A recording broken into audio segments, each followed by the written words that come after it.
Alhamdulillahilladzi hadana lihada wa ma kunna linahtadiya laula an hadanallah.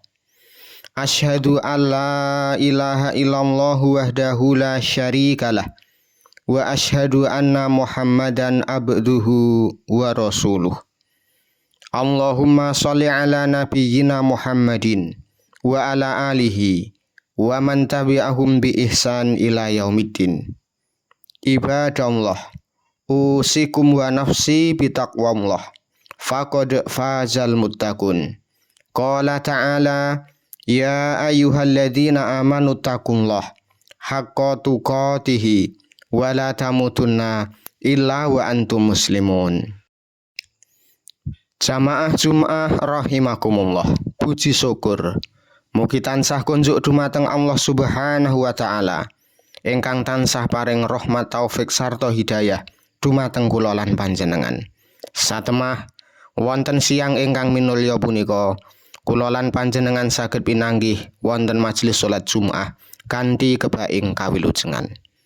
Sholawat ugi salam mugi tansah katetepaken dumateng Nabi Agung Muhammad sallallahu alaihi wasallam ingkang tansah kula lan panjenengan tenggo syafaatipun wonten yaumil akhir.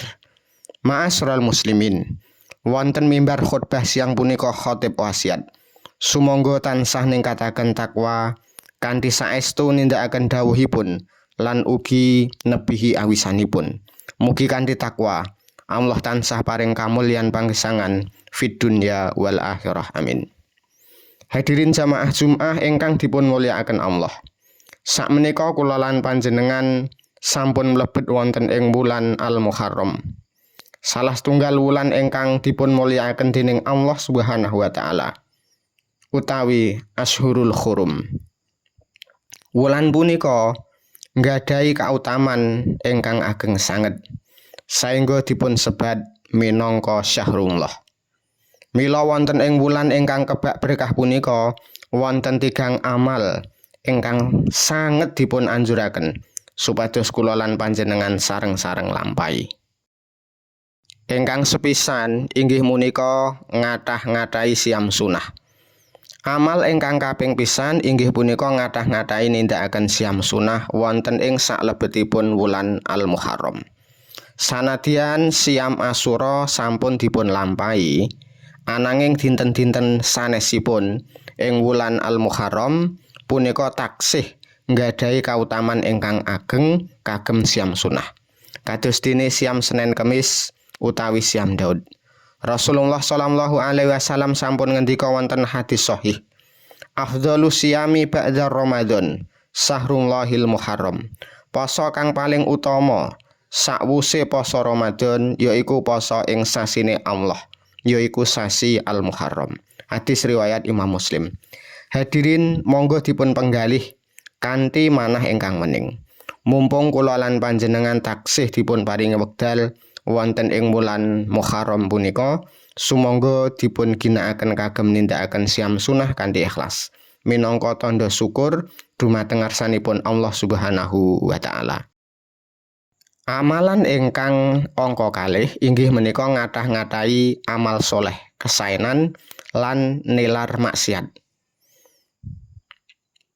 Amalan ingkang dipun sunahaken wonten ing wulan Al-Muharram punika inggih punika ngathah-ngatahi amal kesaenan lan nebihi kemaksiatan. Saben amal soleh badhe dipun tikelaken ganjaranipun. Kosok wangsulipun saben tumindak awon, tumindak dosa ugi langkung awrat dosanipun. Rasulullah sallallahu alaihi wasallam ngendika, ittaqil muharram takun a'badan nas. Adohana perkara-perkara sing diharamake, mesti sira bakal dadi saapi-apike wong kang ibadah. Hadis riwayat Imam Turmudi. Wulan Muharram punika momentum ingkang trep kagem kula lan panjenengan nindakaken hijrah batiniyah.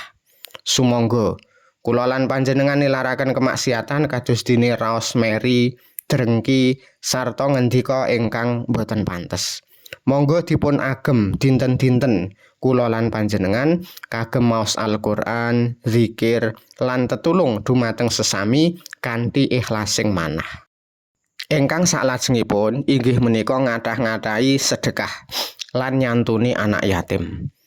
Amal ingkang kaping 3 inggih punika nggadahi raos welas asih dumateng sesami kanthi loman ngedalaken sedekah utaminipun kagem lare-lare yatim sarta tiyang ingkang du'afa. Rasulullah sallallahu alaihi wasallam sampun ngendika, "Ana wa kafilul yatim fil jannati kahataini wa asara bi usbu'aihi as-sababati wal wusta." Aku lan wong sing nanggung utawa nyukupi kebutuhan anak yatim iku ana ing swarga kaya mengkene. Lan Nabi paring isyarat nganggo driji telunjuk lan driji tengah. Hadis riwayat Imam Al-Bukhari. Hadirin, wonten sakupengipun kula lan panjenengan kathah lare-lare yatim utawi sederek ingkang kekirangan. Nalika kula lan panjenengan ngusap sirahipun lare yatim kanthi raos tresna sarta paring bantuan kagem gesangipun, sejatosipun kula lan panjenengan saweg mbukak lawang swarga lan miyaraken rejeki kula lan panjenengan piyambak. Ampun pelit dumateng bondo amargi menapa ingkang kula lan panjenengan sedekahaken punika ingkang badhe mbelani kula lan panjenengan wonten ing dinten kiamat benjang. Hadirin jamaah Jumat ingkang dipun mulyakaken Allah. Wulan Al-Muharram sampun lumampah. Umur kula lan panjenengan tansah berkurang. Nanging dinten kiamat lan pejah tansah nyelaki. Sumangga momentum wulan Al-Muharram punika dipun ginakaken kanthi sak-sae-saenipun. Lumantar tigang amal utama wonten ing inggil. Mugi-mugi Allah Subhanahu wa taala tansah paring hidayah, kekiyatan sarta bimbingan dumateng kula lan panjenengan sedaya saengga saged dados hamba ingkang istiqomah ing atas kesaenan. Barakallahu li wa lakum fil Qur'anil azim wa nafa'ani wa iyyakum bima fihi minal ayati wa dzikril hakim. Aqulu qouli hadza wastaghfirullah li wa lakum fastaghfiruhu innahu huwal ghafurur rahim.